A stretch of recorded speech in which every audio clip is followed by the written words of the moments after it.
নমস্কার বন্ধুরা, আশা করছি সবাই ভালো আছেন। তো আজকে আমি চলে এসেছি আরেকটি রেসিপি নিয়ে। দেখে বুঝিয়ে গেছি হয়তো, কচুর শাক। তো আমার আগের রেসিপিগুলো আপনাদের কেমন লেগেছে কমেন্ট করে জানাবেন।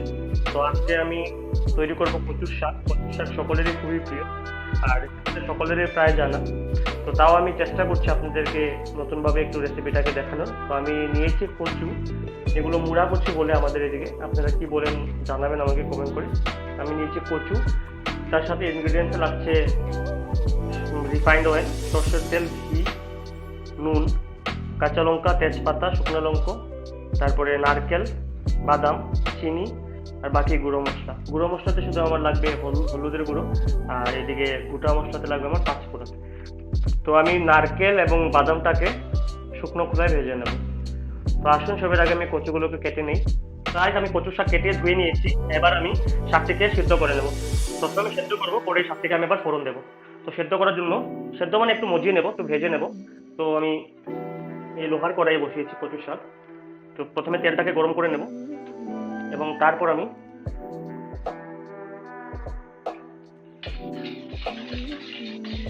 প্রথমে শাকটিকে সেদ্ধ করে নেব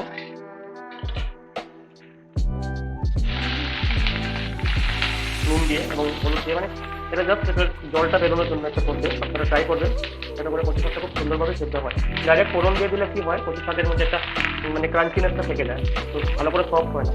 তো আপনারা প্রথমে অল্প নুন এবং সামান্য তেল দিয়ে শাকটিকে মজিয়ে নেবেন বা সেদ্ধ করে নেবেন।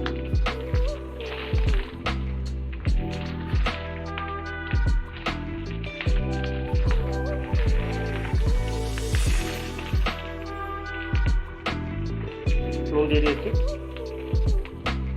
অন্যদিকে আমি কি করব, এই যে চিনে বাদামগুলো নিয়েছিলাম সেগুলোকে আমি শুকনো করে ভেজে নেব। ভেজে লাল চামটা ফেলে দেবো, দুটোটা ভাজা হয়ে যাক। তো গাইস, আমি কচুটাকে দিয়েছিলাম সেদ্ধ হওয়ার জন্য। তো প্রায় সেদ্ধ হয়ে অনেকটা মজে গেছে, আপনারা দেখতেই পাচ্ছেন কতটা ভর্তি ছিল। এখন শুকিয়ে প্রায় অনেকটাই মজে গেছে। এবার আমি এটাকে নামিয়ে নেব, নামিয়ে ফোড়ন দিয়ে দেবো। আমি নামিয়ে নেবো এটাকে এখন। সো গাইস, আমি ফোড়নের জন্য কড়াই রেডি করে নিয়েছি। এবার আমি ফোড়ন দিয়ে দেবো। কড়াই গরম হয়ে গেছে, এবার আমি কড়াই দিয়ে দেবো ঘি।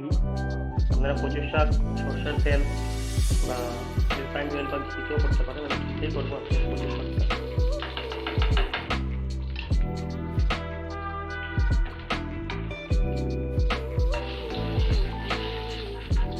ঘিটা মেল্ট হয়ে যাচ্ছে, ঘি মেল্ট হওয়ার পর ঘিতে দিয়ে দেবো শুকনো লঙ্কা, তেজপাতা,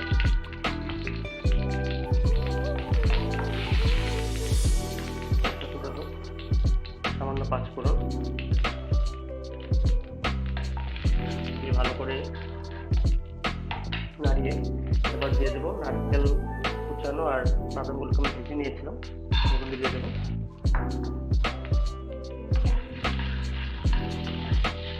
ভালো করে পাকিয়ে ভালো করে ভেজে নিতে হবে এটাকে। নারকেলগুলোকে লাল লাল করে ভাজতে হবে। তার সাথে দিয়ে দেবো দু তিনটে কাঁচা লঙ্কা।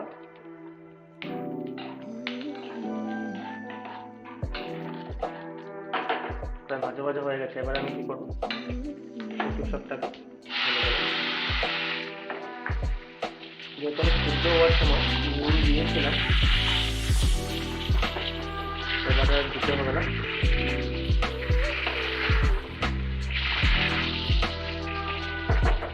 এবারে দেবো হলুদ, হলুদ, এবং তার সাথে অ্যাড করবো হাফ চামচের মতো চিনি। কচু শাক একটু মিষ্টি মিষ্টি ভালো লাগে, কচু শাক চিনি আমরা একটু। আপনারা যদি মিষ্টি ভালো না পান, আপনারা চিনি না করলেও চলবে, এটা অপশনে।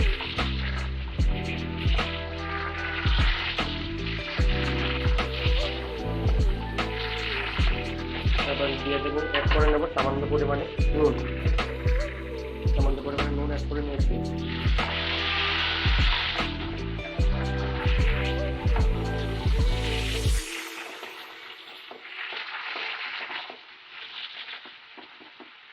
এবার আমি এটাকে 5 থেকে 7 মিনিটের জন্য ঢেকে রেখে দেবো।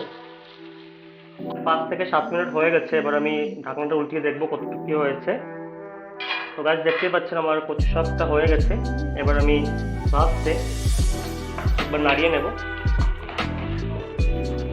আপনারা চাইলে তখন অন্য কোনো মশলা, ভাজা মশলা, যেরকম ঘরে হোমমেড অনেক ধরনের ভাজা মশলা বানানো যায়, আমি আপনাদেরকে বানিয়ে দেখাবো, সেটাও মিক্স করতে পারেন। কিন্তু আমরা কচু শাকে, মানে আমি বেসিক্যালি কচু শাকে এক্সট্রা কোনো ধরনের মশলা ইউজ করি না। তো আমি নামানোর আগে সামান্য কারি পাতা ধুয়ে রেখেছিলাম, আমি সেটা দিয়ে দেবো, এতে করে ফ্লেভারটা একটু ভালো আসে। আপনারা চাইলে লেবুর পাতা বা লেবুর খোলসও দিতে পারেন। আমি কারি পাতা ইউজ করছি, যদি অ্যাভেলেবল থাকে কারি পাতা ইউজ করে, এটা টোটালি অপশনাল, এতে জাস্ট ফ্লেভারটা ভালো আসে। তো আমার কচুর শাক তৈরি হয়ে গেছে, আমি সার্ভ করে আপনাদের দেখাচ্ছি কেমন হয়েছে। সো গাইস, আমার কচুর শাক তৈরি হয়ে গেছে, আপনারা দেখতেই পাচ্ছেন ব্যাপারটা কত সুন্দর হয়েছে দেখতে।